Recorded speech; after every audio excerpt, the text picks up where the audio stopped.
besar, sungguh indah yang kau fikirkan tentangku, tak terselami bagiku. Sungguh indah,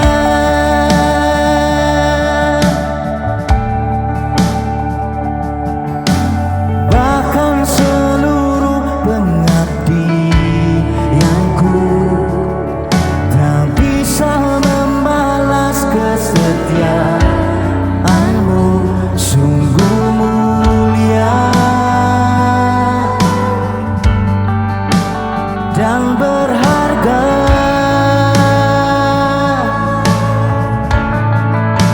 sungguh besar pengorbananmu bagiku,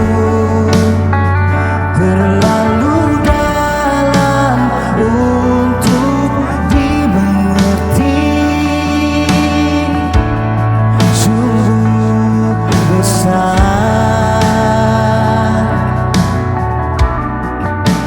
sungguh indah yang kau fikirkan tentangku, tak terselami bagiku. Sungguh indah,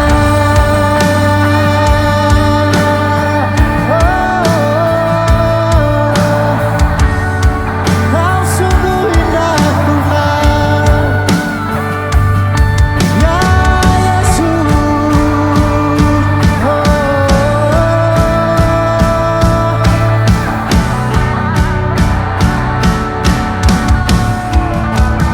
Sungguh indah pengorbananmu bagiku,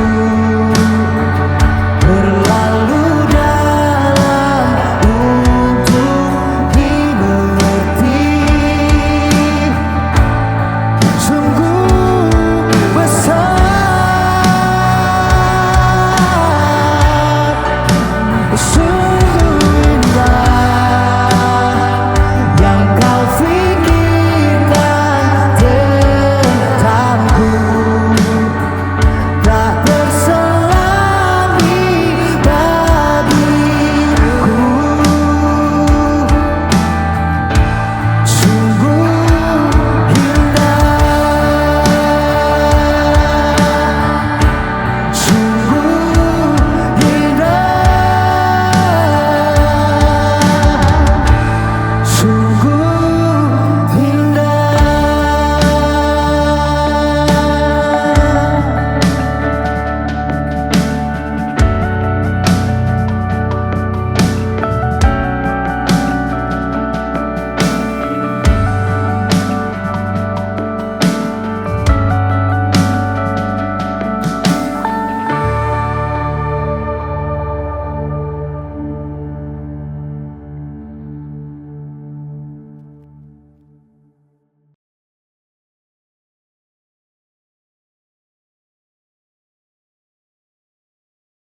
Shalom Bapak Ibu sekalian, selamat hari Minggu.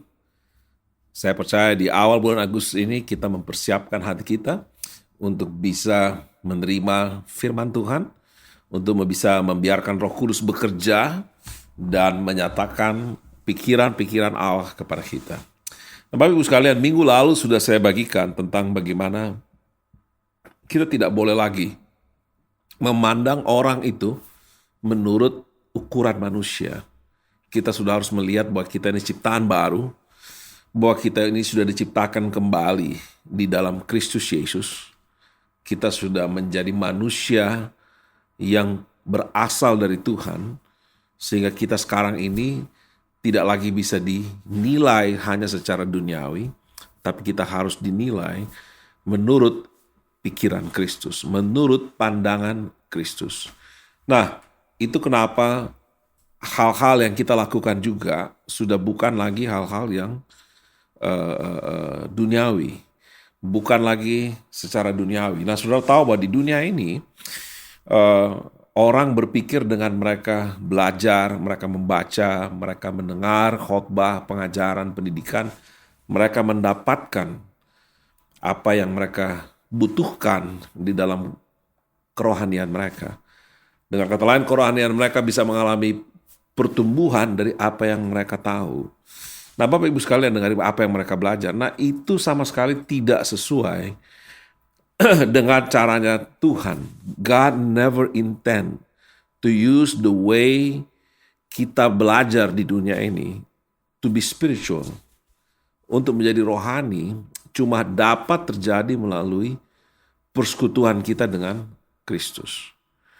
So, itu kenapa bersekutu dengan Tuhan harus menjadi kita punya number one focus. Bagaimana kita bisa hidup bersama Tuhan, sadar tidak sadar. Jadi bukan cuma saat waktu saudara berlutut, berdoa, menyembah Tuhan, but every day, setiap hari, waktu saudara di kantor, saudara di mobil, dalam perjalanan saudara, waktu saudara istirahat, saudara terus berada di dalam persekutuan dengan Tuhan. Jadi tidak ada jeda, tidak ada waktu di mana saudara kosong, tidak ada persekutuan dengan Tuhan. It's sesuatu yang continue, yang terus-menerus sampai pada akhirnya. Nah, inilah yang kenapa Tuhan mengatakan kepada kita tentang perjamuan. Nah, perjamuan ini sesuatu yang sudah lama ada. Kalau saudara baca di Kejadian 27, Ishak berkata kepada Esau, dia bilang, maka sekarang ambillah senjatamu, Kejadian 27 ayat 3, maaf. Maka sekarang ambillah senjatamu, tabung panah dan busurmu, pergilah ke padang, burulah bagiku seekor binatang, olahlah bagiku makanan yang enak seperti yang kugemari, sesudah itu bawalah kepadaku, supaya kumakan, agar aku memberkati engkau sebelum aku mati. Ya, jadi sudah lihat bahwa berkat itu datang setelah makan. So the way God give His blessing to us, the way Dia impart Himself to us, adalah kalau kita makan dan minum. Nah, makan dan minum itu tanda persekutuan. Makanya Ishak minta dia diberikan makanan. Dan anaknya menyediakan makanan buat dia. Karena itu memperlihatkan persekutuan anaknya dengan dia. Tetapi Ribka mendengarnya ketika Ishak berkata kepada Esau anaknya. Setelah Esau pergi ke padang memburu seekor binatang untuk dibawanya kepada ayahnya. Berkata Ribka pada Yakub kepada Yakub anaknya, telah kudengar ayahmu berkata kepada Esau kakakmu, bawalah bagiku seekor binatang beruang, dan olahlah bagiku makanan yang enak, supaya aku makan, dan supaya aku memberkati engkau di hadapan Tuhan sebelum aku mati. Maka sekarang anakku, dengarkanlah perkataanku seperti yang kuperintahkan kepadamu. Pergilah ke tempat kambing domba kita, ambillah dari sana 2 anak kambing yang baik, maka aku akan mengolahnya menjadi makanan yang enak bagi ayahmu seperti yang digemarinya.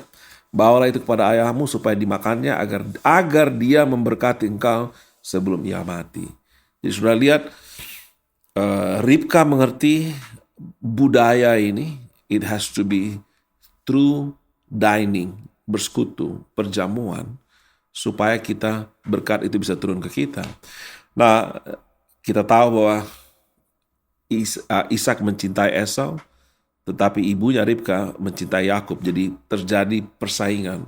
Yakub akhirnya pergi mengambil 2 ekor domba itu, kambing domba, dan dia berikan pada ibunya. Ibunya kelola itu, dan ibunya suruh membawa kepada bapaknya. Nah, di ayat ke-25, berkatalah Ishak, dekatkanlah makanan itu kepada aku supaya aku makan daging beruang masakan anakku, agar aku memberkati engkau. Jadi didekatkannya lah makanan itu kepada ayahnya, lalu ia makan, dibawanya juga anggur kepadanya, lalu ia minum. Berkatalah Ishak ayahnya kepadanya, datanglah dekat-dekat dan ciumlah aku anakku. Datanglah Yakub dekat-dekat dan diciumnya ayahnya. Ketika Ishak mencium bau pakaian Yakub, berkatalah dia, diberkatinya lah dia, katanya sesungguhnya bau anakku adalah sebagai bau padang yang diberkati Tuhan. Allah akan memberikan kepadamu embun yang dari langit, dan tanah-tanah gemuk di bumi, dan gandum serta anggur berlimpah-limpah. Bangsa-bangsa akan takluk kepadamu, dan suku-suku bangsa akan sujud kepadamu. Jadilah Tuhan atas saudara-saudaramu, dan anak-anak ibumu akan sujud kepadamu. Siapa yang mengutuk engkau akan terkutuklah dia, dan siapa memberkati engkau, diberkatilah Iya, saudara lihat itu berkat diberikan setelah Ishak makan apa yang Yakub persembahkan. Setelah Yakub persembahkan makanannya, Yakub persembahkan anggur untuk minuman, dia makan dan minum, terus dia peluk Yakub, dia cium baunya bajunya Yakub, terus dia katakan, dia berikanlah berkatnya. So that's the way God wants to impart to us. Jadi apa yang kita dapatkan Bapak Ibu sekalian tidak pernah dari kita. Itu yang kita harus sadar, tidak pernah kita.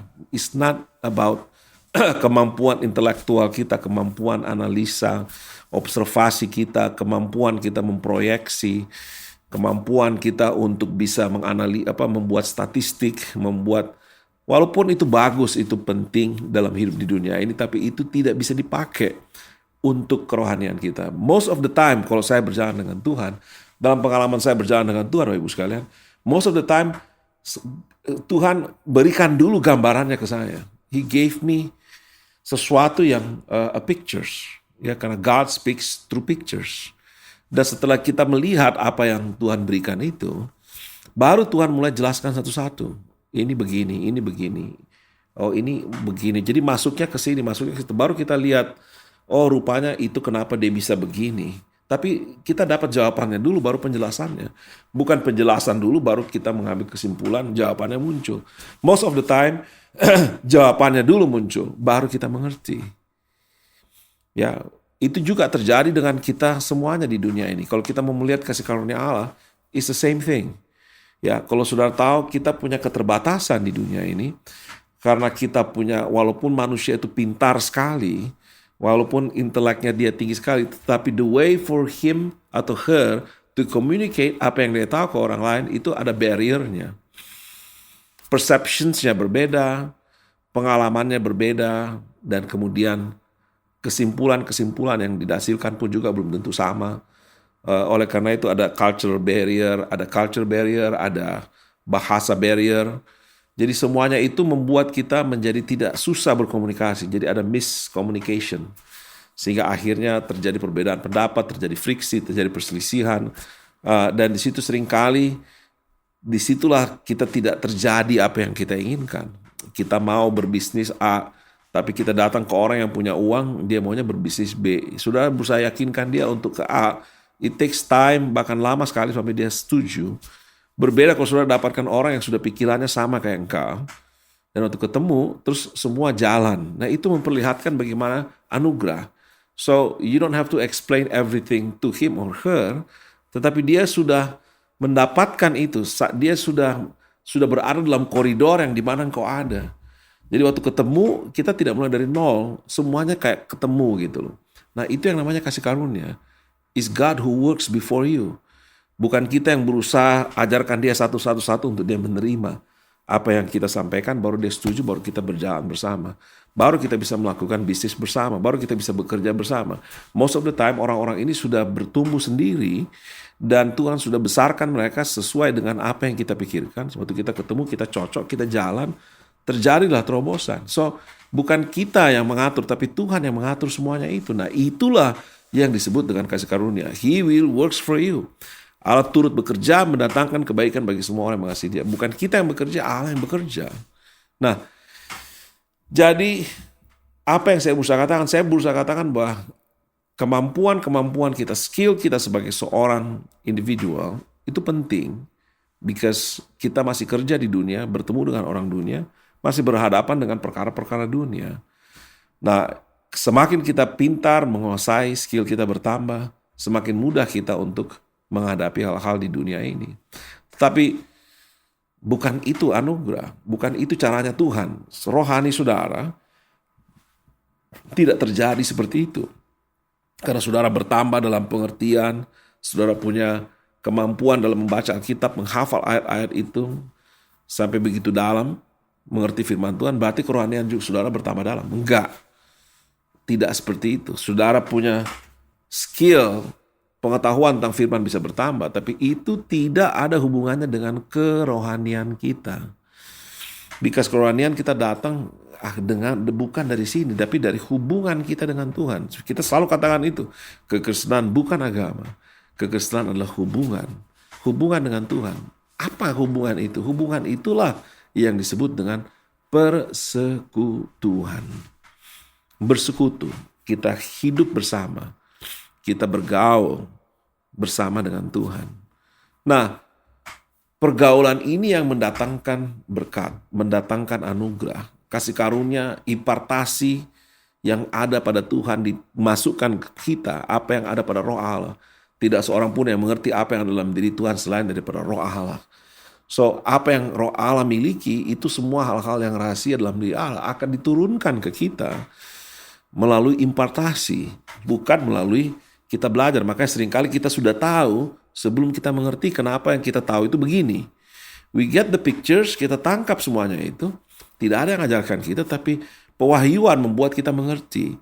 Baru sesudah kita mengerti semuanya itu, baru kita mulai mengerti kenapa dia begini. Kita mulai mengerti, oh ini benangnya begini, benangnya. Jadi kita mulai uraikan satu persatu dan kita mulai lihat, oh inilah elemen-elemen yang membuat kenapa dia begini. Tapi pengertiannya datang duluan, baru penjelasannya kenapa dia ke situ baru muncul. Di dunia terbalik, penjelasannya diberikan satu-satu. Dari kelas 1 dikasih dulu elemen dasarnya A, B, C, D, E. 1 tambah 1, 2, 2 tambah 2, 4. 4 kurang pengurangan, 4 kurang 2, 2, 3 kurang 1, 2. Terus pembagian, perkalian. Baru kita kumpulkan semuanya skill, kemampuan itu. Kita jadikan dia suatu pengetahuan yang lebih rumit dan kompleks sehingga bisa menyelesaikan masalah-masalah yang lebih kompleks. Nah, itu caranya dunia. That's how kita develop, kita punya intelek, kita punya logika, kita punya rasio, kita punya observasi, analisa, kita punya kesimpulan, kita punya statistik. Nah, tetapi Tuhan tidak kayak begitu, Bapak Ibu sekalian. Dia menjelaskan, dia berikan dulu semua gambaran itu, baru dia jelaskan satu persatu supaya kita tidak menganggap diri kita pintar. You have to understand that you know that because not of you, but because Him yang ada pada kita membukakan itu. Nah, inilah cara berkat-berkat rohani itu diberikan melalui impartasi, dan impartasi itu datang melalui persekutuan. Dan persekutuan itu ditandai dengan perjamuan. Itu kenapa Ishak menyuruh dia untuk Yakub, atau sebenarnya Ishak menyuruh Esau, tapi Yakub yang akhirnya yang melakukan itu. Dia yang menyiapkan makanan, dia hidangkan ke bapaknya, dia makan, dia minum, dia peluk anaknya, terus dia berikanlah berkat itu. Dia cium, dia berikan berkat itu. So the same thing. Kita bersekutu dengan Tuhan, kita makan, minum. Jadi Tuhan itu punya meja. Makanya Bapak Ibu sekalian, kalau kita baca Mazmur yang terkenal, saya rasa kita semua tahu Mazmur 23. Mazmur 23 dikatakan seperti ini, bahwa kita tahu itu ayat, sekalipun aku berjalan dalam lembah kekelaman, aku tidak takut bahaya, sebab Engkau beserta aku, gadamu dan tongkatmu itulah yang menghibur aku. Nah, ayat 5, Engkau menyediakan hidangan bagiku di hadapan lawanku. Engkau mengurapi kepalaku dengan minyak, pialaku penuh melimpah. Kebajikan dan kemurahan belaka akan mengikuti aku seumur hidupku, dan aku akan diam dalam rumah Tuhan sepanjang masa. Itu persekutuan. Makanya dia mengatakan, Engkau menyediakan hidangan bagiku. There is a table prepared for you in the midst of your enemy. Jadi kalau kita lagi berhadapan dengan masalah, dengan musuh, dengan berbagai tantangan dalam hidup kita, there is a table God prepare di depan musuh-musuh kita. It's His table. Di table itu ada hidangan buat kita. Ada hidangan, dan bukan cuma hidangan, di situ ada urapan, ada minyak yang mengurapi kepala kita, ada piala kita yang penuh melimpah, ada kebajikan kemurahan Tuhan, dan ada diam dalam rumah Tuhan, ada kediaman rumah Tuhan. Jadi itu memperlihatkan persekutuan, Bapak Ibu sekalian. Dalam persekutuan situ ada urapan, dalam persekutuan situ ada hidangan, ada piala, ada minyak, ada urapan, ada apa lagi? Ada kebajikan, ada kemurahan, ya, ada tempat kediaman Tuhan. So itu maksudnya. Makanya Paulus bilang, kamu punya beribu-ribu pendidik, tapi cuma aku Bapamu dalam Tuhan. Makanya aku kirim Timotius supaya kamu melihat cara hidup yang kami miliki. Jadi sudah lihat, Paulus mengatakan bukan pendidikan, bukan beribu-ribu pendidik, bukan pengajar-pengajar. Bukan cuma khotbah, dengar terus pulang. Tetapi apa spirituality itu diimpartasi bukan diajarkan, bukan dikhotbahkan. Bukan seperti ini Bapak Ibu sekalian. Ini cuma sebagian kecil daripada impartasi. Kecuali kita bertemu, kecuali kita bersekutu, kita mengambil perjamuan. Disitulah terjadi impartasi. Disitulah ada kebaikan, ada kemurahan, ada berkat, ada urapan. Datangnya bukan dari pengajaran, tapi dari kedekatan, dari kebersamaan, dari persekutuan, dari meja perjamuan, dari meja makan. Nah, itu kenapa Bapak Ibu sekalian juga kita tahu bagaimana Abraham sewaktu malaikat Tuhan datang, Abraham lihat malaikat Tuhan, dia bilang, jangan lalu aku, tunggu, aku ambil dulu hidangan, aku persiapkan, baru makanlah. Jadi waktu Abraham datang, dia berikan makanan, tuh malaikat makan makanan yang dia hidangkan, baru malaikat itu berbicara, memberitahukan kepada Abraham apa maksud tujuannya. Dan mereka mengatakan, tahun depan Sarah akan punya anak. Jadi saudara bisa lihat, itu terjadi melalui perjamuan. Begitulah kenapa juga di dalam perjanjian baru, saudara lihat ada banyak sekali perumpamaan yang Tuhan berikan tentang perjamuan. Dia bicara bagaimana ada orang yang mengadakan perjamuan kawin. Dia undang orang, tidak ada orang yang mau datang. Akhirnya dia tidak, undangan pertama itu dia bilang jangan ada yang dipanggil, tapi panggil semua orang-orang yang ada di pinggir jalan masuk ke dalam pesta pernikahan anakku. Jadi perjamuan kawin. Matius 25 berbicara tentang perjamuan kawin. Bagaimana ada 5 gadis yang bodoh, 5 gadis yang pintar. Dan 5 gadis yang bodoh tidak bawa minyak. Waktu mereka pergi beli minyak, mereka kembali ditutup pintu. Mereka tidak boleh ikut perjamuan pernikahan yang sudah berlangsung. Mereka tidak diizinkan masuk. Bahkan di Wahyu dikatakan perjamuan kawin anak domba. Ya, Wahyu 19, ya kalau saudara saya bacakan sebentar. Berbicara tentang perjamuan. Setelah penghukuman, setelah Babel dihukum, ayat 6, perjamuan kawin anak domba.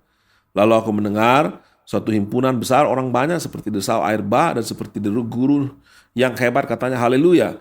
Karena Tuhan Allah kita yang Maha Kuasa telah menjadi Raja. Marilah kita bersukacita, bersorak-sorai dan memuliakan Dia. Karena hari perkawinan anak domba telah tiba dan pengantinnya telah siap sedia. Ayat 9, lalu ia berkata padaku, tulislah, berbahagialah mereka yang diundang ke perjamuan kawin anak domba.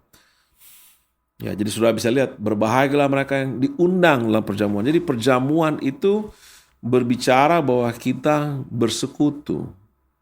Nah makanya kalau sudah baca Yohanes 17 ayat 3, dia bilang, inilah hidup kekal itu, yaitu kamu mengenal Bapa yang mengutus anak dan mengenal anak yang diutus oleh Bapa. So, mengenal itu tidak datang dari pengetahuan, tidak datang dari apa yang kita pelajari. Tapi mengenal itu datang karena kita bergaul, karena kita hidup bersama, kita makan bersama. Ya, itu kenapa jemaat mula-mula penuh dengan makan bersama. Ya. Jadi tidak bisa saudara terjadi pertumbuhan rohani dalam hidup saudara tanpa persekutuan. Jadi jangan anggap rendah dengan masalah bersekutu dan makan bersama. Karena itu berbicara tentang persekutuan. Ya, makanya kalau saudara baca di Wahyu Matius 25, Tuhan bilang, waktu aku lapar kamu beri aku makan. Mereka bilang, waktu aku haus kamu beri aku minum. Waktu aku telanjang kau berikan aku pakaian. Waktu aku di penjara kau datang mengunjungi aku. Mereka bilang, Tuhan kapan kami memberikan kau makan? Waktu kau lapar berikan minum. Waktu kau haus, waktu kau telanjang kami berikan pakaian. Waktu kau di penjara kami kunjungi kau. Kapan kami lakukan itu? Tuhan bilang, kalau kau lakukan pada seorang anak kecil ini, maka kau lakukan itu untuk aku. So you see, that is the perjamuan. Waktu kita beri makan, kita makan bersama. Is basically kita melayani satu sama lain, kita melayani Roh Kudus yang ada pada orang itu. Kita memberi dia makan, supaya kita memberi makan Roh Kudus yang ada bersama dengan orang itu. Makanya Kisah Para Rasul 2, ciri khas daripada jemaat mula-mula, dikatakan di situ bahwa mereka makan bersama. Ya, dengan bertekun dan dengan sehati mereka berkumpul tiap-tiap hari dalam bait Allah. Mereka memecahkan roti dari rumah masing-masing secara bergilir dan makan bersama-sama dengan gembira dan dengan tulus hati sambil memuji Allah.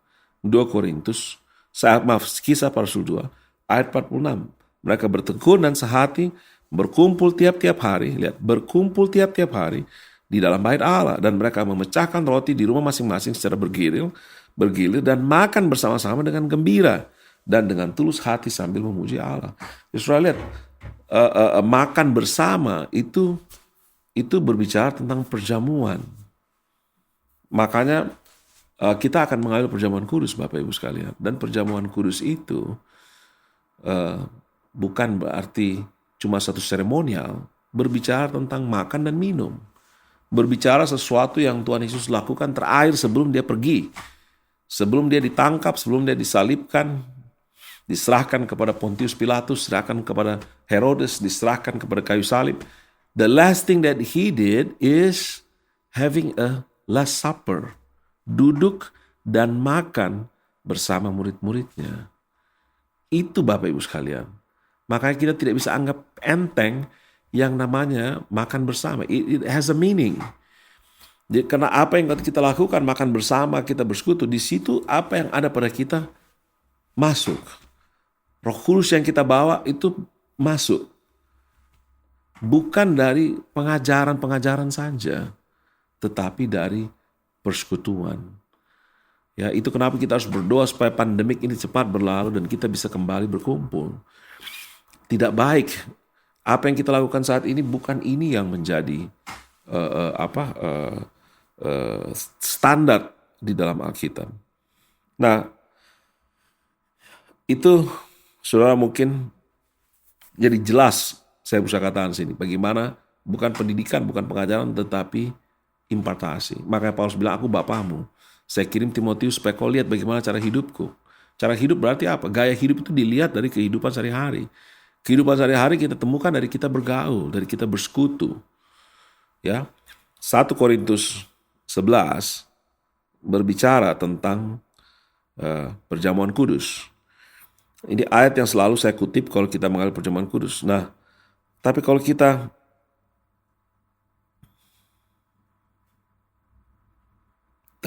perhatikan baik-baik di ayat yang ke-17, di situ dikatakan, dalam peraturan-peraturan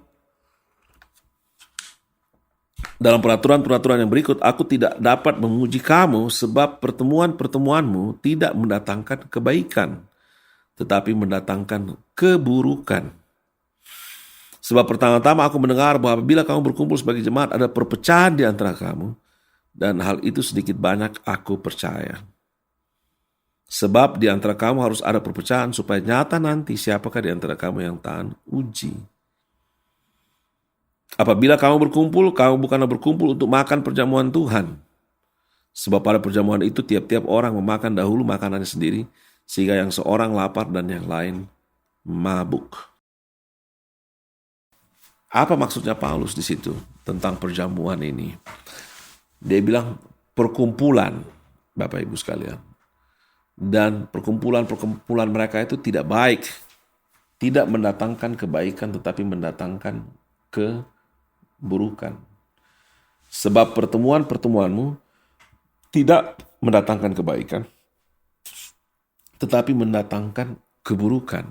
Jadi, sewaktu kita datang berkumpul, dan dalam perkumpulan di situ ada orang-orang yang melihat, yang mengidentifikasi dirinya, saya pengikutnya Paulus, saya pengikutnya Apolos, saya pengikutnya Petrus, itu sudah buruk. Itu tidak akan mendatangkan kebaikan. Nah, itu kenapa Paulus berusaha mengatakan segala sesuatu dia lakukan demi Injil. 1 Korintus 9 dia bilang, aku lakukan semuanya demi Injil. Bahkan dia bilang, aku tidak mempergunakan hakku. Ya, walaupun saya punya hak atas Injil, saya tidak pakai. Nah, kenapa Paulus mengambil satu measurement, satu standar yang tidak dilakukan oleh orang-orang lain? Dia lakukan semuanya demi Injil, supaya orang bisa lihat Injil itu, bukan lihat dia. Karena dia tidak mau terjadi perpecahan. Dia tidak mau terjadi friksi. Dia tidak mau perkara-perkara kecil itu membuat orang akhirnya terfokus kepada hal-hal yang tidak utama dan akhirnya hilang dari melihat kepada hal yang utama. Mereka mulai fokus kepada yang minor dan mereka mulai kehilangan fokus kepada yang major. So terjadi imbalance. Itu yang menyebabkan terjadi perpecahan, pertikaian di dalam jemaat. Karena orang sudah kehilangan akal sehatnya. Karena mereka sudah berfokus kepada hal-hal yang tidak utama. Nah, itu kenapa Paulus katakan, nah kalau sudah perhatikan di kisah para rasul, bagaimana mereka menjual milik mereka. Ya, Alkitab bilang, kalau sudah satu bagian yang mungkin saat ini orang-orang masih belum bisa mengerti, kenapa jemaat mula-mula itu, ya kalau sudah baca di ayat 45, ayat 44, dan semua orang, kisah Rasul 2 ayat 44, dan semua orang yang telah menjadi percaya tetap bersatu dan segala kepunyaan mereka adalah kepunyaan bersama. Dan selalu ada mereka yang menjual harta miliknya lalu membagi-bagikannya kepada semua orang sesuai dengan keperluan masing-masing. Nah, banyak orang bilang, apakah ini yang kita harus lakukan sebagai jemaat mula-mula? Kita harus kembali ke situ, kita harus jual harta kita dan kita bagi-bagi. Bukan, Bapak Ibu harus lihat. Yang diutamakan di situ di ayat 44, dan semua orang yang telah menjadi percaya tetap bersatu. Nah, untuk menjaga persatuan itu, ada di antara mereka sampai to the extent di mana mereka mau lepaskan harta mereka dan menjual semua hartanya supaya mereka tetap bisa menjaga persatuan itu. Jadi saudara bisa lihat, mereka lakukan itu bukan karena harus, bukan karena legalistik, but they understand bahwa itu untuk kepentingan supaya jemaat itu satu. Supaya tidak terjadi kecemburuan sosial, bahwa ada yang lebih kaya, ada yang sangat miskin, ada yang kekurangan, ada yang kelimpahan. Tapi mereka jual mereka punya harta dan mereka bagikan kepada orang-orang supaya tidak terjadi perpecahan. Nah, saudara bisa lihat lagi di kisah Rasul 5. Di kisah Rasul 5 juga dibilang ada cara hidup jemaat yang mula-mula, ayat 32. Adapun kumpulan orang yang telah percaya itu, mereka sehati dan sejiwa, dan tidak seorang pun yang berkata bahwa sesuatu dari kepunyaannya adalah milik sendiri, tapi segala sesuatu adalah kepunyaan mereka bersama. Bukan berarti tidak ada milik pribadi, tidak ada kepunyaan pribadi. Itu kenapa di kisah para rasul 4 ayat 32 ini, mereka untuk menjaga sehati sepikir itu, mereka mengatakan segala kepunyaan mereka itu milik bersama. So it's not a legalistic term di mana orang itu harus begitu. Saya misalnya untuk menjaga persatuan dalam jemaat, kesehatian sepikir, kita melakukan sesuatu. Misalnya kalau saya punya mobil lebih, satu mobil saya lepasin, saya bilang ini untuk kita milik bersama, supaya bisa di-use untuk dipakai untuk jemaat. Ya, itu tujuannya supaya orang bisa sehati sepikir. So the aim, purpose-nya adalah menjaga supaya kita sehati sepikir, supaya tidak terjadi orang tidak keluar dari fokusnya. Misalnya saya di jemaat ini saya mengatakan saya tidak terima gaji, saya tidak mau digaji, saya lepaskan hak saya. Why? Supaya orang tidak lihat masalah uang. Supaya orang memberi itu tidak merasa bahwa dia beri itu untuk memperkaya saya. Supaya mereka tidak merasa bahwa oh jemaat kita ini sama aja dengan jemaat lain. Mereka di sini cuma cari duit, kasih perpuluhan supaya pendetanya jadi kaya. Itu yang saya hindari. Bukan saya tidak bisa. Kita punya hak sebagai hamba Tuhan. Paulus bilang kita punya hak. It's in the Bible. Bukan pikiran kita, bukan pertimbangan kita untuk seperti itu. It's in the Bible. Itu bagiannya kita. Tapi saya tidak pergunakan hak itu. Saya tidak pergunakan. That's the purpose. Ada tujuannya, bukan legalistik, tapi supaya Injil itu tidak menyimpang, tidak keluar dari garisnya, supaya orang sehati, sepikir, supaya orang itu tidak terjadi curiga, prasangka, dijauhkan dari hal-hal yang tidak baik, sehingga kita bisa fokus kepada yang penting. Ini maksudnya dengan persekutuan itu. Kita mengambil perjamuan, Bapak Ibu sekalian, Dan perjamuan itu terjadi, impartasi berkat itu masuk ke kita. Nah, itu kenapa kita jauhkan semua yang tidak baik, yang bisa menghalangi persekutuan kita. Seperti Paulus tidak memakai haknya supaya pemberitaan Injil itu tidak dihalangi. Sekarang sudah bisa lihat pemberitaan Injil itu terhalang karena kasus-kasus begini. Masalah uang lah, gereja ini bertengkar soal uang, gereja ini bertengkar soal jemaat, domba saya ini tarik-tarik domba, ada yang mau gereja besar, ada yang mau memperbesar gereja dengan mengambil, menarik-narik orang, pertumbuhan gereja lah istilahnya. Dan itu menyebabkan orang jadi takut ke gereja, jadi takut dengan motivasi-motivasi yang ada di balik gereja itu. Nah, itu yang menyebabkan Injil tidak bisa lagi diberitakan seutuhnya. Ada sesuatu yang membuat sampai terjadi halangan untuk supaya Injil itu bisa diberitakan. Nah, ini yang kita tidak mau. Kita tidak lakukan hal itu bukan karena legalistik, bukan karena aturan, tapi kita melihat a greater good. Kita melihat ada yang lebih penting. Ada hal yang kita sacrifice, kita korbankan. Tidak harus, tidak mesti, tapi we do it anyway. Kita lakukan juga demi sesuatu yang lebih besar. Kita korbankan yang sampingan, yang sekunder demi yang primer.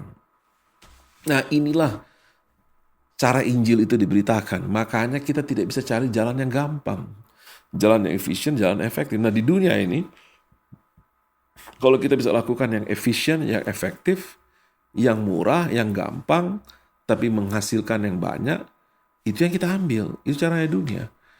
Nah, sekarang kalau kita bisa belajar firman Tuhan dengan cara yang seperti ini, ya kenapa kita mesti buat yang susah?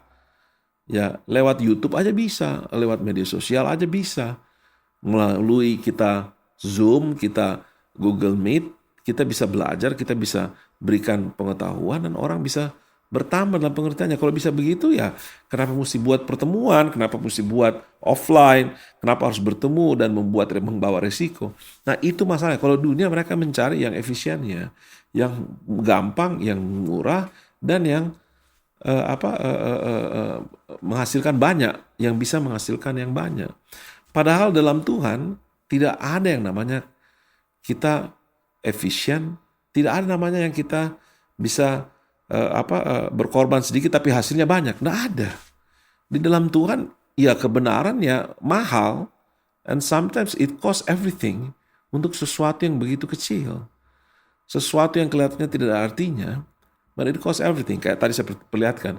Mereka menjaga kesatian. Karena mereka sehati sepikir, maka tidak seorang pun menyebut milik mereka milik sendiri. Semua milik bersama. So can you imagine? They sacrifice semua apa yang mereka punya itu mereka bilang milik bersama. Demi supaya mereka bisa menjaga kesehatian dan kesepikiran. So it's not an easy way to have a sehati dan sepikir. There's no efficient way, cara yang murah, cara yang gampang. Cuma ada cara yang benar. Cara yang sesuai yang Tuhan mau. It takes everything. Kalau cara efektif, efisien, ya saya rasa Tuhan Yesus tidak perlu datang menjadi manusia. It's easy for God to forgive your sin without giving himself to be crucified. Ada jalan yang lebih efisien dan efektif daripada itu. But the truth, kebenaran tidak ada efisien efektifnya. Cuma cara berpikir manusia duniawi yang berpikir dari segi ekonomis. Tetapi kita secara manusia surgawi yang mencari kerohanian, yang mencari nilai-nilai rohani, kita tidak mencari nilai ekonomis. Kita mencari kebenaran. Kita mencari, walaupun harganya mahal, kita akan lakukan itu. Jemaat mula-mula juga mengatakan mereka menjual barang-barang mereka supaya mereka bisa bersatu. Mereka erat bersatu, dan karena mereka erat bersatu, mereka menjual yang punya tanah, mereka jual, mereka bagi-bagi kepada orang miskin. Itu juga tidak harus, bukan legalistik, but they sacrifice yang mereka anggap tidak penting demi yang lebih penting. So ini yang kita sebut dengan perjanjian baru. The way the Holy Spirit, the blessing, the impartation, the grace datang itu melalui apa yang namanya kehidupan, persekutuan. Agak aneh kan kalau kita jual barang-barang kita, kita berikan ke orang yang kita tidak bersekutu, yang kita tidak kenal, yang kita tidak bersahabat, kita tidak sehati sepikir. Agak aneh. Itu kenapa pentingnya persekutuan. Karena disitulah cara berkat itu, cara janji Tuhan, cara kemurahan, cara anugerah itu diberikan dalam hidup kita. Seperti yang saya sudah sampaikan minggu lalu, we carry the Holy Spirit with us. Makanya kalau kita masuk rumah orang, kita bilang salam. So apa yang kita punya itu turun ke atas orang itu. Makanya Petrus bilang, emas dan perak aku tidak punya, tapi I have more than perak dan emas. Saya punya sesuatu yang lebih besar dari itu, yang bisa membuat kau berjalan. So dia berikanlah. Ya, emas dan perak aku tidak punya, tapi apa yang saya punya dalam Yesus aku berikan pada engkau. Berjalanlah, bangkit dan berjalanlah. Nah, so itu semua yang kita punya. Kita punya melebihi daripada emas dan perak. So waktu kita datang, kita berikan salam, apa yang ada pada kita pindah. That's how impartation terjadi. Kita bertemu, kita bersekutu. Waktu kita lagi makan, waktu kita lagi ngobrol, impartasi itu terjadi. Nah, itulah persekutuan kita. Nah, persekutuan ini bisa dirusak kalau ada ragi yang lama. Kalau kita membawa ragi yang lama, akhirnya terjadi friksi. Ya, makanya Bapak Ibu sekalian, saya baca dulu sebelum kita ke situ, kita baca dulu 1 Korintus 10 itu berbicara tentang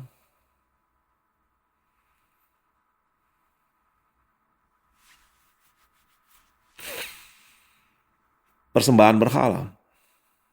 Mari kita baca sebentar di ayat yang kita sudah pasti tahu ayat yang sangat terkenal di situ adalah pencobaan-pencobaan yang kau alami adalah pencobaan biasa yang tidak melampaui kekuatanmu pada saat kau dicobai. Allah setia, dia akan memberikan kamu jalan keluar. Pada waktu kamu dicobai, dia akan memberikan kamu jalan keluar sehingga kamu dapat menanggungnya. Nah, ayat 14. Karena itu saudara-saudaraku yang kekasih, jauhilah penyembahan berhala. Aku berbicara kepadamu sebagai orang-orang yang bijaksana, pertimbangkanlah sendiri apa yang aku katakan.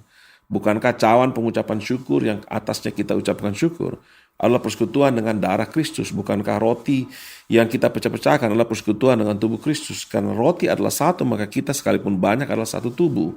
Karena kita semua mendapat bagian dalam roti yang satu itu. Perhatikanlah bangsa Israel menurut daging. Bukankah mereka yang makan apa yang dipersembahkan mendapat bagian dalam pelayanan mezbah? Apa yang kau maksudkan dengan perkataan ini? Bahwa persembahan berhala adalah sesuatu atau berhala adalah sesuatu? Bukan berhala adalah sesuatu. Apa yang kau maksudkan ialah bahwa persembahan berhala, persembahan mereka adalah persembahan kepada roh-roh jahat dan bukan kepada Allah. Dan aku tidak mau bahwa kamu bersekutu dengan roh-roh jahat. Kamu tidak dapat minum dari cawan Tuhan dan juga dari cawan roh jahat. Kamu tidak dapat mendapat bagian dalam perjamuan Tuhan dan juga dalam perjamuan roh-roh jahat. Atau maukah kita membangkitkan cemburu Tuhan? Apakah kita lebih kuat daripada Dia? Nah, mungkin saudara pernah dengar di pengkhotbah. Pengkhotbah itu kalau saudara baca masalah makan dan minum, ya itu sudah muncul banyak banget. Tapi di pengkhotbah mari saya perlihatkan saudara beberapa ayat di pengkhotbah masalah makan dan minum. Pertama dia katakan di pengkhotbah 3:13, dan bahwa setiap orang dapat makan, minum, dan menikmati kesenangan dalam segala jeripayahnya, itu juga adalah pemberian Allah. Jadi orang makan, minum, tujuannya menikmati jeripayahnya. Pengkhotbah 5:17, lihatlah yang kuanggap baik dan tepat ialah kalau orang makan, minum, dan bersenang-senang dalam segala usaha yang dilakukannya dengan jeripayah di bawah matahari selama hidup yang pendek yang dikaruniakan Allah kepadanya, sebab itulah bahagiannya. Makan dan minum, bersenang-senang dalam segala usaha yang dilakukannya. Jadi makanan, minum, dan bersenang-senang di dalam makan dan minum itu adalah karena kita merayakan semua jeripayah usaha yang kita lakukan di bawah matahari. So whatever you eat, when you come to the table, you are basically makan. Saudara lagi merayakan jerih lelah pekerjaanmu, usahamu. Pengkhotbah 8:15. Oleh sebab itu aku memuji kesukaan karena tak ada kebahagiaan lain bagi manusia di bawah matahari kecuali makan dan minum dan bersukaria. Itu yang menyertai di dalam jerih payahnya seumur hidupnya yang diberikan Allah kepadanya di bawah matahari. Jadi sudah bisa lihat ada lagi pengkhotbah 9:7. Mari makanlah makanlah rotimu dan dengan sukaria dan minumlah anggurmu dengan hati yang senang karena Allah sudah lama berkenan akan perbuatanmu. Sudah lihat, usahamu, perbuatanmu, pekerjaan tanganmu. So every time you drink and eat, itu adalah menandakan you are celebrating usahamu dan pekerjaanmu. Nah, apa bedanya dengan perjamuan Tuhan? Perjamuan Tuhan waktu kita makan roti dan anggur. Dan bukan cuma makan roti dan anggur, Bapak Ibu sekalian. Suatu kita ke gereja, kita datang bawa makanan, kita makan, duduk di situ, kita makan makanan-makanan, hidangan-hidangan itu. It's so beautiful. Kita makan hidangan yang disediakan, kita bersukaria, kita bersekutu di situ ngomong. Nah, sebenarnya kita rayakan apa? Bukan usaha kita, bukan jadi lelah kita. Yang kita rayakan adalah usaha Tuhan. Kita ini udah ciptaan baru, sudah bukan yang lama. Ukuran kita bukan ukuran menurut manusia. Ukuran kita menurut ukurannya Kristus. Jadi yang kita rayakan apa? Kita rayakan apa yang Tuhan lakukan. Kita rayakan waktu kita ambil perjamuan kudus dan roti Tuhan. Sebenarnya kita rayakan usahanya Tuhan. Kita rayakan pekerjaannya Tuhan. Apa pekerjaan Tuhan? Dia mati di kayu salib. Dia melepaskan kita dari dosa. Dia melepaskan kita dari kedagingan kita. Dia lepaskan kita dari keadaan kita yang mengikat kita, yang memperhamba kita. Dia bangkit dan dia memberikan kita keadaan yang baru. Dia lahirkan kita kembali menjadi ciptaan yang baru. Dia naik ke surga dan dia berikan Roh Kudus. Sehingga bukan kita lagi, tapi Roh Kudus yang bekerja dalam diri kita. So what do we celebrate? We celebrate apa yang Tuhan kerjakan. Itu makan minum. Bedanya makan minum di dunia dengan makan minum dengan perjamuan Tuhan. Perjamuan Tuhan adalah merayakan perbuatan, usaha, tindakan, pekerjaan Tuhan. Bukan lagi pekerjaan kita, pekerjaan Tuhan. Bukan lagi usaha kita, bukan lagi perbuatan kita, tapi perbuatan Tuhan. Itu kenapa Bapak Ibu sekalian, dia bilang, jangan kamu makan, karena waktu kamu makan roti itu, kamu bersekutu dengan tubuh Kristus. Karena waktu kita minum cawan itu, kita bersekutu dengan darah Kristus. Jadi itu persekutuan kita dengan Kristus. Meja itu adalah kita mengingat untuk kita makan dan minum, dan setiap kita makan dan minum, kita merayakan, kita bersukaria untuk jadi lelah Tuhan bagi kita. Apa perbuatan Tuhan di kayu salib, kebangkitannya, dan bagaimana dia naik ke surga. Kita merayakan itu Bapak Ibu sekalian. Itulah makanan yang kita ambil, persekutuan yang kita lakukan. Dan persekutuan di situ membuat kita, Alkitab mengatakan, di dalam persekutuanmu dengan Tuhan, jerih lelahmu tidak sia-sia. Apapun yang kau lakukan di dunia ini, talentsmu, usahamu, bisnismu, pekerjaan, profesimu, apapun yang kau lakukan, semuanya itu tidak akan ada yang sia-sia jika engkau bersekutu dengan Tuhan. Jadi inilah dia Bapak Ibu sekalian. Saya mau saudara lihat di sini. Nah, kalau kita baca di 1 Korintus, sebentar, 1 Korintus, kalau saya tidak salah 4. Maaf, 1 Korintus 5. Saya mau saudara baca di sini. Kita baca sama-sama di ayat yang ke-6. Kemegahanmu tidak baik. Tidak tahukah kamu bahwa sedikit ragi menghamiri seluruh adonan? Buanglah ragi yang lama itu, supaya kamu menjadi adonan yang baru. Sebab kamu memang tidak beragi, sebab anak domba Paskah kita juga telah disembelih, yaitu Kristus. Karena itu marilah kita berpesta. Lihat, kita berpesta karena pekerjaan, perbuatan, usaha Tuhan. Apa itu? Anak domba Paskah telah disembelih. Kristus telah mati di kayu salib. Pekerjaan Tuhan yang terakhir, yang terutama buat kita semua, dia mati di kayu salib. Karena itu marilah kita berpesta, bukan dengan ragi yang lama, bukan pula dengan ragi keburukan dan kejahatan, tapi dengan roti yang tidak beragi, yaitu kemurnian dan kebenaran. Jadi kalau kita datang ke meja Tuhan, jangan bawa ragi yang lama. Tidak bisa kita bawa ragi yang lama, tidak bisa kita bawa keburukan, kejelekan, kejahatan. Tidak bisa lagi kita bawa ragi. Kita sudah bukan, kita roti yang tidak beragi sekarang. Kita harus menyembah Tuhan, kita harus berkumpul, bersekutu dalam kemurnian dan kebenaran. Jadi jangan kita kotori perjamuan itu, mejanya Tuhan, dengan kita membawa noda-noda kekafiran. kebiasaan-kebiasaan lama. Karena waktu kita bawa kebiasaan yang lama, dia bilang bukan masalah berhala, tapi waktu kamu makan dan minum, kamu lakukan persembahan kepada berhala. Dan berhala itu yang membuat kita akhirnya mabuk.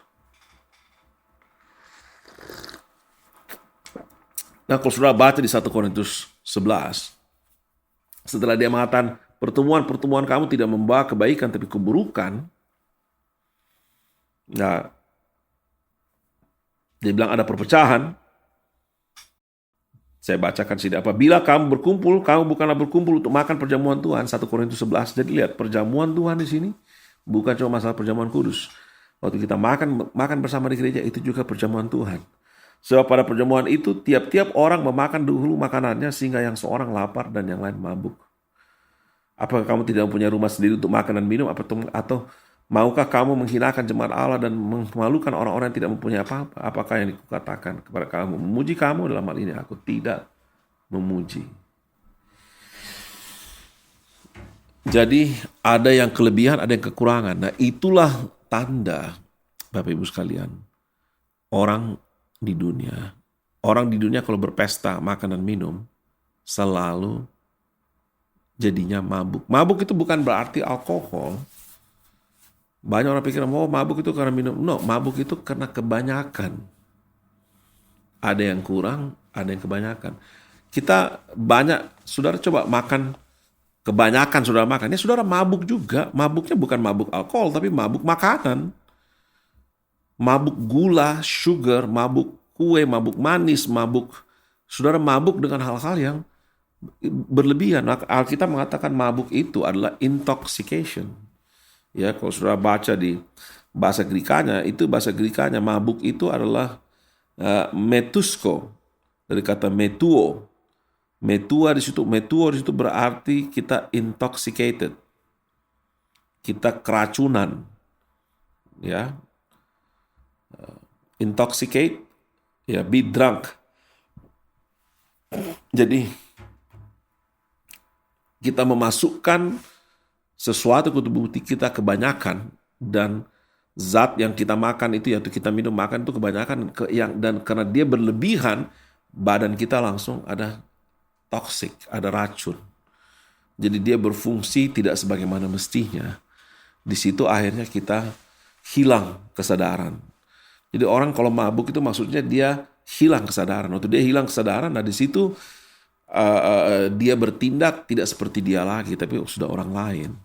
Nah, dia tidak sadar dalam perilakunya. Makanya kalau orang sudah mabuk, Bapak Ibu sekalian, maka apa yang terjadi, dia bisa bikin apa saja dan dia tidak sadar apa yang dilakukan. Nah, disitulah kenapa disamakan dengan percabulan.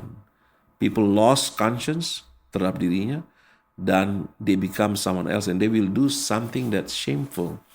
Telanjang pun dia sudah tidak malu, sudah tahu.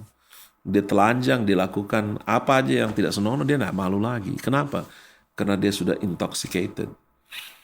Nah, orang yang sudah intoxicated, yang berlebihan, ada zat-zat yang dia makan, yang dia telan, yang dia minum, yang berlebihan, membuat dia punya badan bereaksi. Sampai sudah bukan dia lagi yang berkuasa atas tubuhnya. Nah, disitulah terjadi percabulan. Makanya mabuk dengan cabul, percabulan itu dianggap sama. Tapi itu tandanya bahwa itulah penyembahan berhala. Bukan penyembahan berhala, tetapi persembahan kepada berhala, yaitu persekutuan dengan roh-roh jahat. Jadi kemabukan itu, atau yang disebut dengan percabulan, itu adalah persekutuan dengan roh-roh jahat. Saudara pernah dengar enggak istilah orang dimabuk harta? Kelebihan uang pun orang mabuk, saudara tahu. Dimabuk jabatan. Kalau orang sudah begitu berkuasa, dia juga mabuk dengan kekuasaan. Maksudnya mabuk di situ intoxicated. Dia sudah bukan dia lagi. Dia jadi orang lain. Nah, itu yang disebut dengan penyembahan berhala, itu disebut dengan percabulan. Karena bukan masalah berhalanya, tapi masalah persekutuan dengan roh-roh jahat yang ada di balik berhala itu. Nah, bisa tidak saudara datang ke Tuhan, mengambil perjamuan kudus, saudara masuk ke mejanya Tuhan, tapi at the same time, engkau mengambil perjamuan dengan roh-roh jahat. Makanya jangan lagi ada noda. Jangan ada lagi noda-noda ragi yang lama, yang buruk, kejahatan. Jangan lagi ada. Karena kita tidak bersekutu dengan roh jahat. Ya, makanya kalau saudara hati-hati, karena makanya kalau saya nonton film apa semuanya dan saya lihat semua yang cabul, nudity, semua yang begitu, it's very dangerous. Kenapa? Karena yang kayak begitu kita nggak sadar kita bisa terbawa. Itu kenapa kita harus tahu bahwa kita langsung, no, that's not for me. Itu bukan bagian saya. Itu bukan sesuatu yang untuk saya nikmati. Itu bukan sesuatu yang saya sukai. Bukan sesuatu yang normal, ya film biasa orang lakukan begitu. Saya skip, saya lewatin. Ya, maksudnya saya kadang-kadang saya lihat tapi saya nggak masukin di hati sama sekali. Tidak ada. You know why? Because that's not my part. Saya nggak ada bagian sedikit pun di situ. Karena saya tidak mau bersekutu dengan Tuhan. Tapi at the same time bersekutu dengan keburukan, kejahatan. Jadi yang dimaksudkan di sini adalah kita harus bersekutu dengan Tuhan. Karena persekutuan dengan Tuhan dilambangkan dengan meja makan, dengan perjamuan, dengan makan dan minum. Di situ terjadi impartasi. Ya, sebentar kita akan perjamuan kudus, Bapak Ibu sekalian.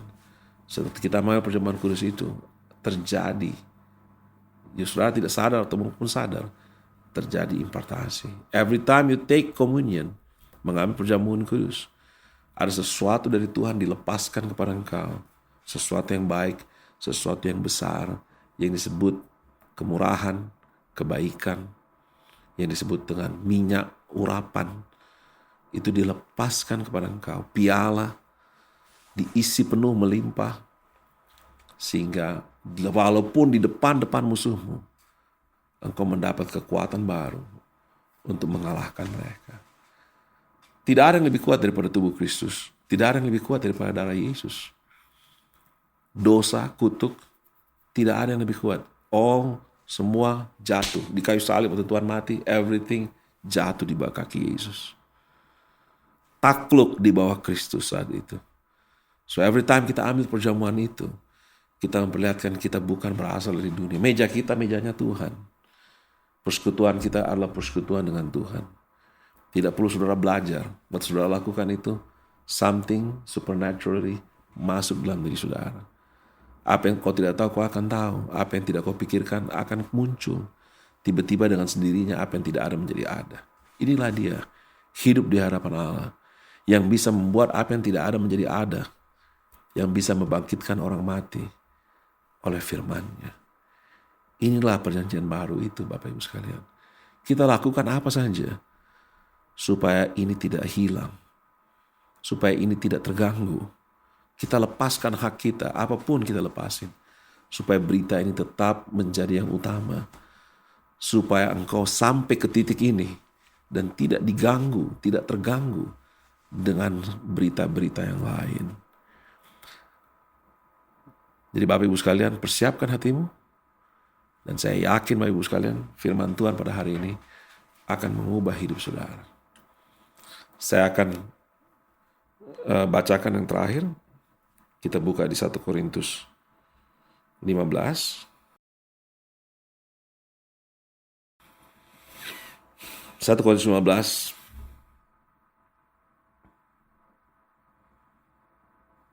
Saya mau saudara lihat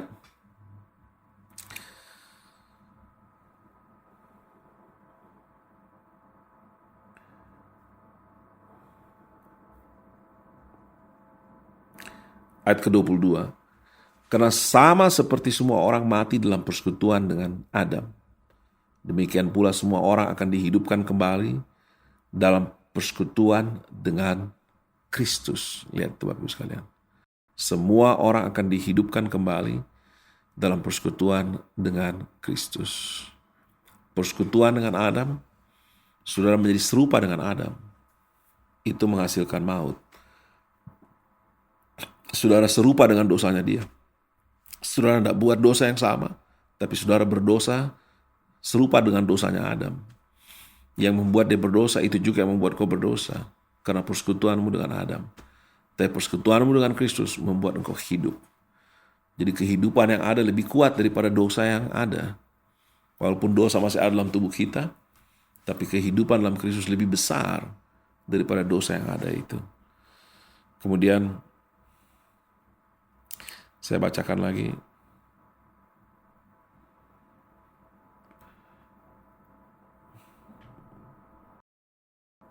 Tetapi tiap-tiap orang, ayat 23, menurut urutannya, Kristus sebagai buah sulung, sesudah itu mereka yang menjadi miliknya pada waktu kedatangannya. Kemudian tiba kesudahannya itu bila mana ia menyerahkan kerajaan kepada Allah Bapa, sesudah ia membinasakan segala pemerintahan, kekuasaan, dan kekuatan. Karena ia harus menanggung pemerintah, ia harus memegang pemerintahan sebagai raja sampai Allah meletakkan semua musuhnya di bawah kakinya. Musuh yang terakhir yang dibinasakan ialah maut, sebab segala sesuatu telah ditaklukkan di bawah kakinya.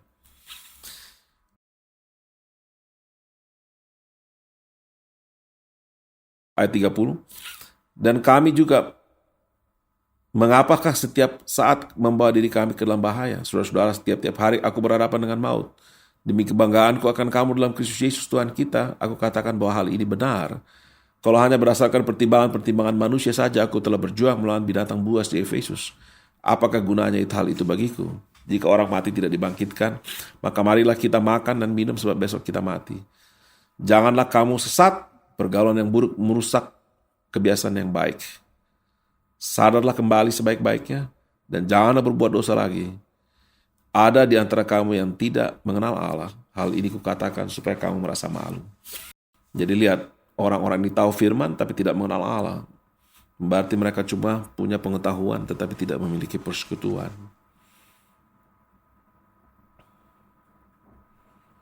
Dan yang terakhir,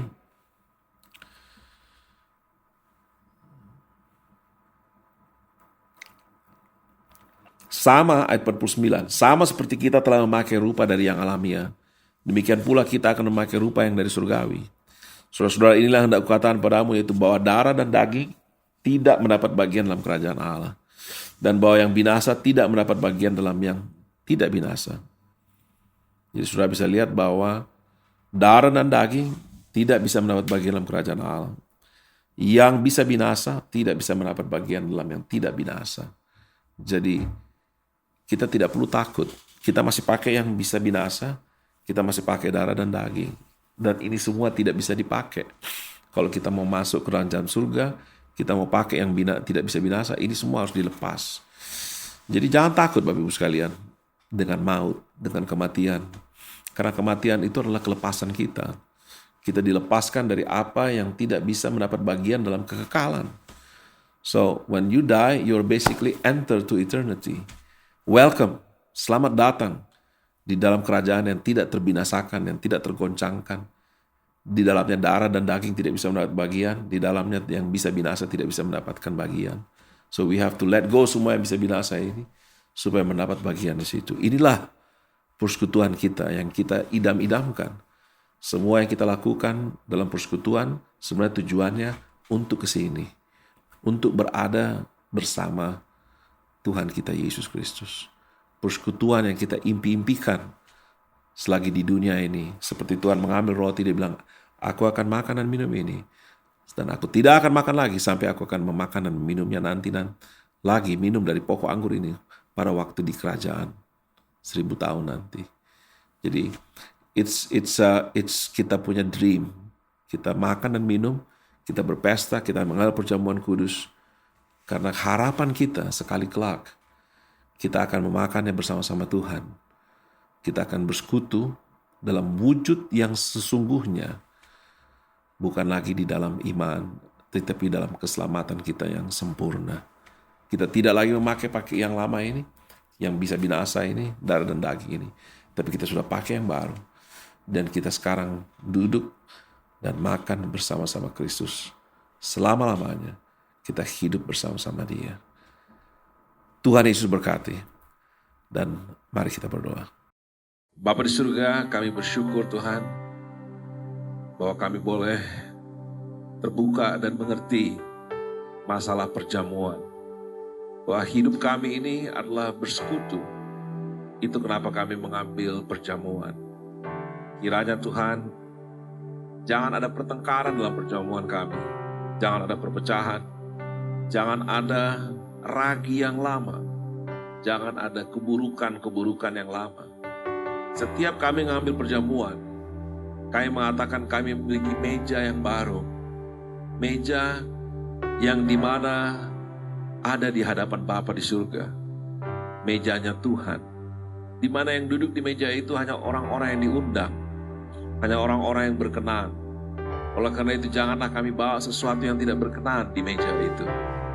Jadi Bapa, kami bersyukur Tuhan pada hari ini Kau boleh membersihkan kami, menguduskan kami oleh firman-Mu, oleh darah-Mu, oleh pengucapan syukur kami pada hari ini, oleh iman kami kepada Engkau.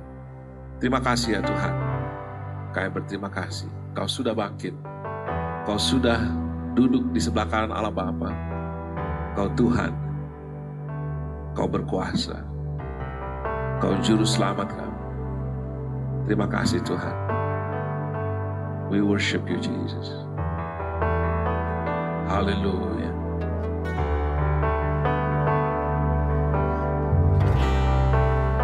Everyone needs compassion, love that's never failing.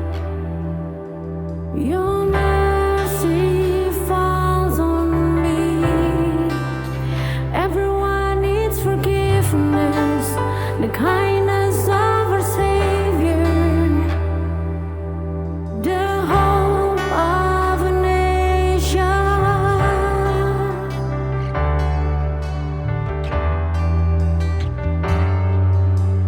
Savior, He can move the mountains. My God is mighty to save. He is mighty to save. Forever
mempersiapkan roti dan anggur saudara, Jesus has resurrected.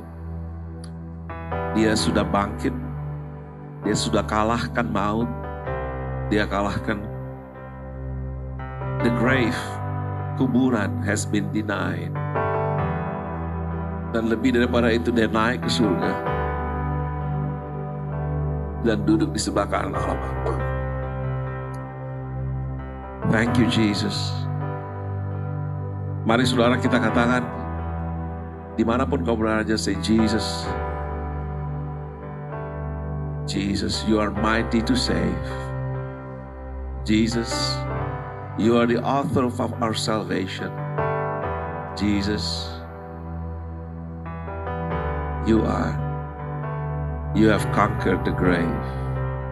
You are Lord. Kaulah Tuhan. Lift up your hands. Angkat tanganmu and just touch Jesus. Say thank you Jesus. Thank you Jesus. Thank you Jesus. Sekali lagi kita nyanyikan. Mighty.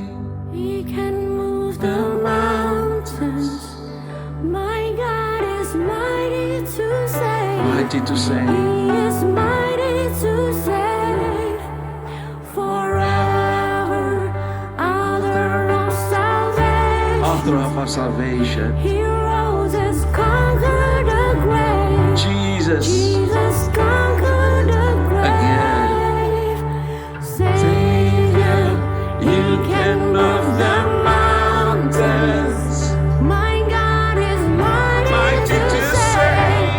He is mighty to save. Forever, author of salvation.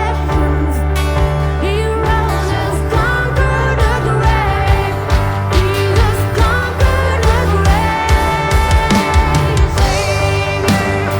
He can move the mountains. My God is mighty to save. He is mighty to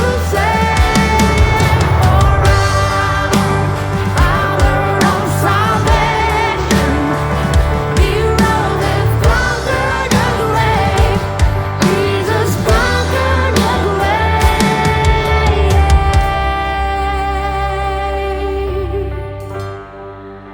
He is love. He's conquered. Thank you Jesus. Terima kasih Tuhan Yesus. Let the whole world see. Biar seluruh dunia lihat. Kaulah Allah, Kaulah Tuhan, tidak ada yang lain. Thank you Jesus. Bapa, kami berdoa Tuhan, siapkan hati kami untuk mengambil perjamuan.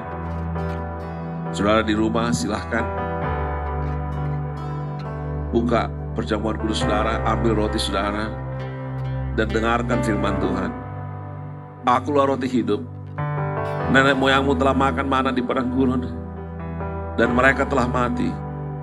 Inilah roti yang turun dari surga. Barang siapa makan daripadanya, ia tidak akan mati. Ia tidak akan mati. Maut sudah tidak ada kuasanya. Maut tidak berkuasa lagi atas hidupmu. Akulah roti hidup yang telah turun dari surga. Jika seorang makan dari roti ini, ia akan hidup selama-lamanya. Dan roti yang kuberikan itu ialah dagingku yang akan kuberikan untuk hidup dunia. Aku berkata kepadamu sesungguhnya, jikalau kamu tidak makan daging anak manusia dan minum darahnya, kamu tidak mempunyai hidup dalam dirimu. Barang siapa makan dagingku dan minum darahku, ia mempunyai hidup yang kekal. Dan akan kubangkitkan dan aku akan membangkitkan dia pada akhir zaman. Sebab dagingku adalah benar-benar makanan dan darahku adalah benar-benar minuman. Barang siapa makan dagingku dan minum darahku, ia tinggal di dalam aku dan aku di dalam dia. Sama seperti Bapa yang hidup mengutus aku dan aku hidup oleh Bapa, demikian juga barang siapa yang memakan aku akan hidup oleh aku. Inilah roti yang telah turun dari surga, bukan roti seperti yang dimakan nenek moyangmu, dan mereka telah mati. Barang siapa makan roti ini, ia akan hidup selama-lamanya. Roti yang saudara akan makan dan anggur yang saudara akan minum ini, itu melambangkan persekutuan engkau dengan Tuhan Yesus. Itu kenapa Bapak Ibu sekalian, sewaktu kita memakan ini, kita harus menguji diri kita. Karena kita datang ke dalam persekutuan dengan Dia. Kita bersekutu sudah dengan roti yang baru, dengan roti yang tidak beragi. Kita bersekutu dengan kemurnian dan ketulusan. Oleh karena itu jangan ada lagi noda kekafiran di tengah-tengah kita. Sebab apa yang telah kutuliskan kepadamu telah aku terima dari Tuhan, yaitu bahwa Tuhan Yesus pada malam waktu Ia diserahkan mengambil roti, dan sesudah itu Ia mengucap syukur atasnya, Ia memecah-mecahkannya dan berkata, pecahkan roti ini bersama. Inilah tubuhku yang diserahkan bagi kamu. Perbuatlah ini menjadi peringatan akan aku. Bapa di surga, terima kasih Tuhan. Kami bersyukur Tuhan untuk tubuh yang dipecahkan. Kami memiliki makanan yang baru. Dan makanan itu betul-betul makanan. Dagingmu betul-betul makanan yang akan menghidupkan dunia. Barang siapa makan dagingmu, dia tidak akan mati, tapi dia akan hidup selama-lamanya. Sama seperti kau hidup oleh Bapa, demikian kami hidup oleh Engkau. Itu kenapa kau mengatakan hidup kekal datang dari persekutuan, dari pengenalan akan Allah, pengenalan akan Yesus Kristus. Terima kasih Tuhan untuk persekutuan yang kekal dengan tubuh-Mu, menandakan bahwa kami sudah mati terhadap dunia dan dunia terhadap kami. Kami tidak lagi Tuhan berasal dari dunia ini. Kami sudah berada dalam keadaan yang baru. Kami tidak dikuasai lagi dosa. Kami tidak dibelenggu lagi dengan keadaan kami yang berdosa. Kami sudah lepas dari semua hutang, dari semua dosa, semua kutuk. Kami dilepaskan. Terima kasih untuk tubuh-Mu Tuhan. Kami berterima kasih untuk persekutuan yang kekal dalam tubuh Tuhan kami. Dan Tuhan kami katakan tubuh-Mu ini lebih kuat dari maut, lebih kuat dari penyakit manapun juga. Pandemik ini tidak akan menimpa kami dan tidak akan menimpa seisi rumah kami. Karena tubuh Yesus lebih kuat dari semua yang ada di dunia ini. Kami sudah lepas dari semua belenggu yang menguasai dunia ini. Kami lepas dari belenggu kekurangan, kelemahan, dari berbagai belenggu penyakit, penderitaan. Kami lepas dari semua apa yang membunuh dunia ini. Kami bersyukur Tuhan untuk persekutuan yang kekal dalam tubuh anak-Mu, tubuh Tuhan Yesus Kristus. Mari kita terima dan ambil ini bersama-sama di dalam nama Yesus Kristus.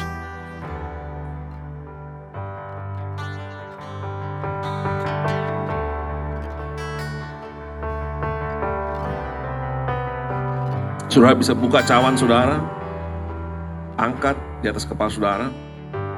Demikian juga ia mengambil cawan sesudah makan lalu berkata, cawan ini adalah perjanjian baru yang dimateraikan oleh darahku. Perbuatlah ini setiap kali kamu meminumnya menjadi peringatan akan aku. Sebab setiap kali kamu makan roti ini dan minum cawan ini, kamu memberitakan kematian Tuhan sampai Ia datang. Jadi barang siapa dengan cara yang tidak layak makan roti atau meminum cawan ini, cawan Tuhan, ia berdosa terhadap tubuh dan darah Tuhan. Karena itu hendaklah tiap-tiap orang menguji dirinya sendiri, dan baru sudah itu ia makan roti dan minum dan cawan itu, dan dari cawan itu. Karena barang siapa makan dan minum tanpa mengakui tubuh Tuhan, ia mendatangkan hukum atas dirinya, sebab itu banyak di antara kamu yang lemah dan sakit, dan tidak sedikit yang meninggal. Jadi Bapak Ibu sekalian, uji dirimu saat ini. Jangan ada ragi yang lama. Jangan ada noda kekafiran. Jangan ada dosa yang lama engkau bawa. Suatu kau mengambil perjamuan kudus ini. Angkat cawan ini tinggi-tinggi dan mengatakan, mari kita katakan bersama-sama, Tuhan terima kasih. Waktu tubuhmu dipecahkan, darahmu tercurah sepanjang Via Dolorosa sampai ke Golgota. Kami mengucap syukur untuk persekutuan yang kekal dalam darah anak-Mu. Memperlihatkan bahwa darah itu berteriak di dalamnya ada nyawa daripada Engkau sendiri. Darah Yesus lebih kuat dari penyakit apapun, lebih kuat daripada maut, lebih kuat daripada kecelakaan, lebih kuat dari semua yang tidak baik di dunia ini. Darah Yesus sudah menebus, memeteraikan kami, sehingga tidak ada bahaya, Bukan cuma buat kami, tapi kami dan sisi rumah kami. Tidak ada maut, tidak ada kecelakaan, tidak ada penyakit, tidak ada bencana yang menimpa kami. Karena kami bersekutu di dalam darah Tuhan kami, Tuhan Yesus Kristus. Kami terima Tuhan cawan ini hanya di dalam nama Yesus Kristus. Mari kita ambil bersama.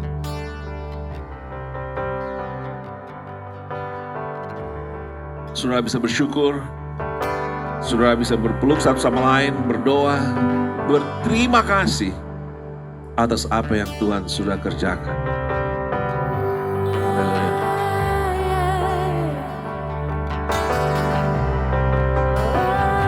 Thank you, Lord Jesus. Sing it.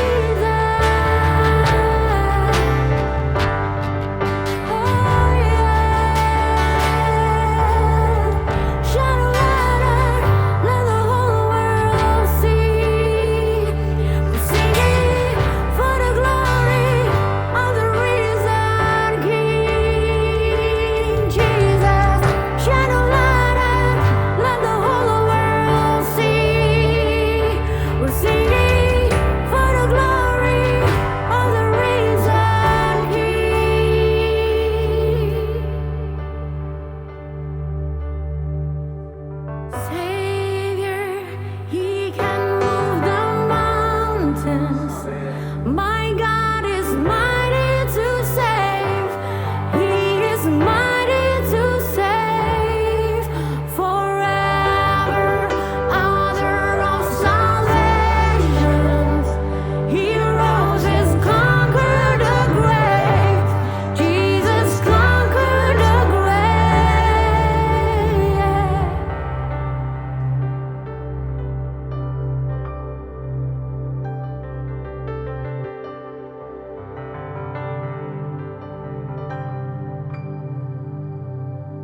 Thank you Jesus. Haleluya. Saudara teruskan, saudara berdoa satu sama lain. Give thanks to God. Terima kasih Tuhan, tidak ada COVID menyerang keluarga jemaat kami. Lord, we pray everyone safe. Kalau mereka yang sakit, Kau pulihkan. Kalau mereka yang lagi menderita, Kau lepaskan.